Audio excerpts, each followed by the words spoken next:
Hello అండి, welcome to our channel అమ్మతో ప్రతిరోజు. ఈరోజు మన ఛానల్లో ఎండు చేపల పులుసు చేస్తున్నానండి.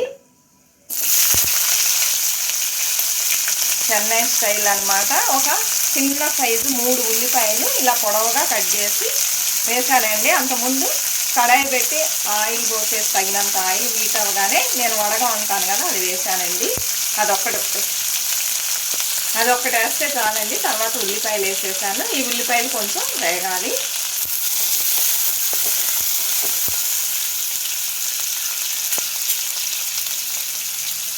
ఇందులో మనం అన్ని వెజిటేబుల్స్ కూడా వేసుకోవచ్చండి. ఇప్పుడు నేను వచ్చి వంకాయ, కంద, ఉర్లగడ్డ వేసి చేస్తున్నా. ఇవే నా దగ్గర ఉన్నాయి ఈరోజు వెజిటేబుల్స్. మీరు మునక్కాయ కూడా వేసుకోవచ్చు, బాగుంటుంది.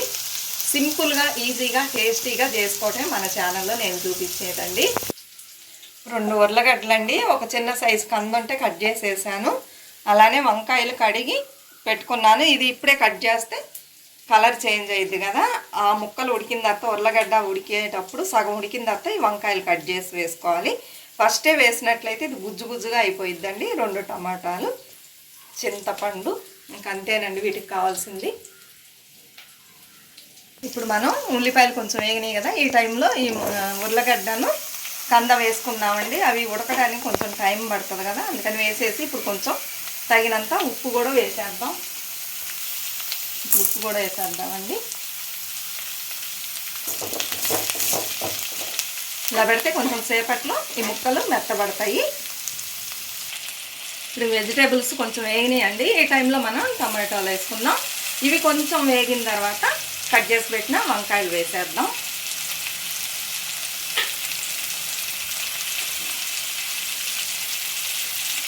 ఇప్పుడు కొంచెం పసుపు వేసేసుకుందామండి. వేసి తిప్పేసేయండి, అప్పుడే నూనెలో వేగుతుంది.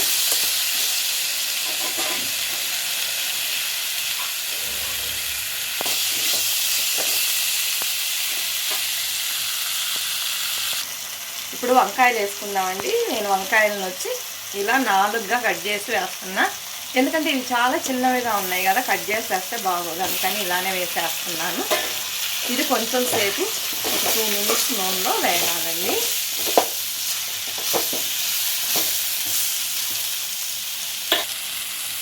ఇప్పుడు ఈ టైంలో కొంచెం వేగిందండి. ఈ టైంలో మనం తగినంత కారం వేసుకుందాం. కారం వచ్చి మీ టేస్ట్ని బట్టి వేసుకోండి. ఎక్కువ తినేవాళ్ళు ఎక్కువ, తక్కువ తినేవాళ్ళు తక్కువ వేసుకోండి. కొంచెం ఇలా కలుపుదాం. ఇలా కలిపినట్లయితే పచ్చి వాసన పోతుంది.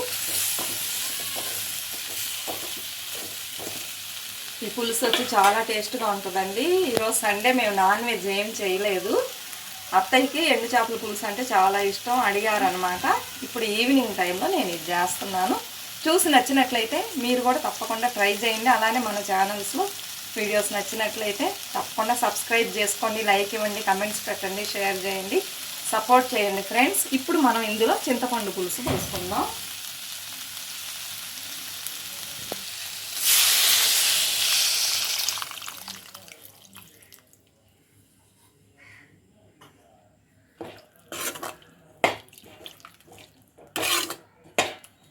ఈ పులుసు వచ్చి కొంచెం పుల్లగా ఉంటేనే బాగుంటుందంటండి, అందుకని మీరు చూసి పులుపు పోసుకోండి. ఇప్పుడు ఈ పులుసులో ఈ ముక్కలన్నీ ఉడకాలన్నమాట. ఇంకొంచెం నీళ్ళు యాడ్ చేసుకుందాం. మనం యాడ్ చేసి మూత పెట్టేసామంటే దాని పాటుకు అది ఉడుకుతుంది.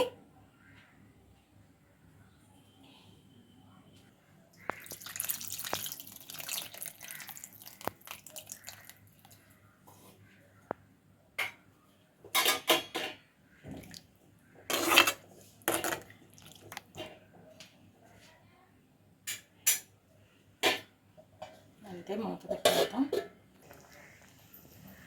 వెజిటేబుల్ సగం పైనే ఉడికిందండి. ఈ టైంలో మనం కడిగి పెట్టుకున్న, క్లీన్ చేసి పెట్టుకున్న ఈ ఎండు చేపలను వేయాలండి. ఇవి 2 రకాల ఎండు చేపలు. ఒకటి వచ్చి ఉప్పు చేప, ఇంకోటి వచ్చి చిన్న చేపలండి. ఇది వేస్తే పులుసు భలే టేస్ట్గా ఉంటుంది.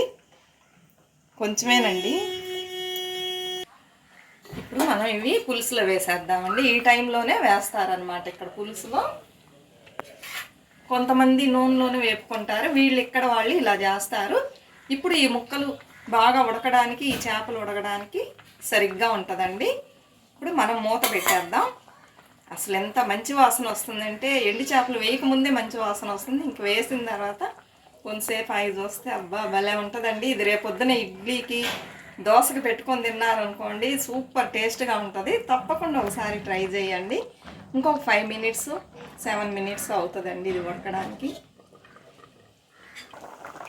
అంతేనండి, 10 మినిట్స్ అయ్యింది మనం మూత పెట్టిన తర్వాత. ఇప్పుడు తీస్తే ఉడికేసింది. ఎండు చేపలు కూడా ఉడికేసినాయండి. పులుసు దగ్గర పడింది. ఇంతే ఎండు చేపల పులుసు.